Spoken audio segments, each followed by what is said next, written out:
بسم اللہ الرحمن الرحیم۔ آج کی جو خبر ہے وہ یہ ہے کہ اقوام متحدہ کے سیکرٹری جنرل نے اسلام آباد میں الحمد فاؤنڈیشن کے مرکزی صدر جناب محمد عبدالشکور صاحب سے ملاقات کی ہے، اور یہ ملاقات سرینا ہوٹل اسلام آباد میں ہوئی ہے، جس میں دیگر رفاعی اور فلاحی تنظیموں کے کارکنان اور ان کے عہدیدار بھی موجود تھے۔ اس موقع پر وہ جائزہ لینے آئے تھے اسلام آباد میں کہ پاکستان میں سیلاب کی وجہ سے کیا کچھ تباہ کاریاں ہوئی ہیں۔ اس سلسلے میں الحمد فاؤنڈیشن کے مرکزی صدر جناب محمد عبدالشکور نے بتایا کہ اس وقت 3.25 کروڑ افراد سیلاب کی وجہ سے متاثر ہوئے ہیں، جو کہ پرتگال کی آبادی کی 3 گنا سے بھی زیادہ ہے۔ پرتگال کا حوالہ اس والے سے دیا گیا کہ وہ خود اقوام متحدہ کے جو سیکرٹری جنرل تھے گوتریس، وہ بھی پرتگال کے رہنے والے تھے۔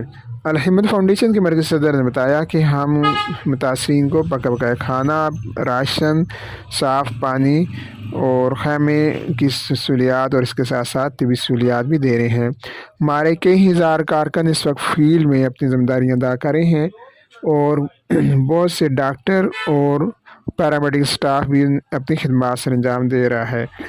انہوں نے اقوام متحدہ کے سیکرٹری جنرل کے پاکستان کے دورے بروقت آمد کو سراہتے ہوئے کہا کہ وہ اس سلسلہ میں یقیناً باقی کھل کر مسئلہ اٹھائیں گے، اور عالمی برادری کو بھی متاثرین کی امداد کے لیے وہ تیار کریں گے۔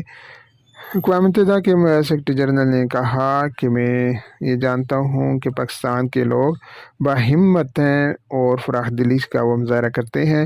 انہوں نے کہا کہ وہ اس سے قبل UNHCR کے بھی ہائی کمشنر رہ چکے ہیں، اور اس دوران انہوں نے پاکستانی قوم کا قریب سے مشاہدہ کیا ہے، اور یہ باہمت قوم ہے، اور اس سیلاب کے چیلنج سے بھی وہ نبر آزما ہو جائے گی۔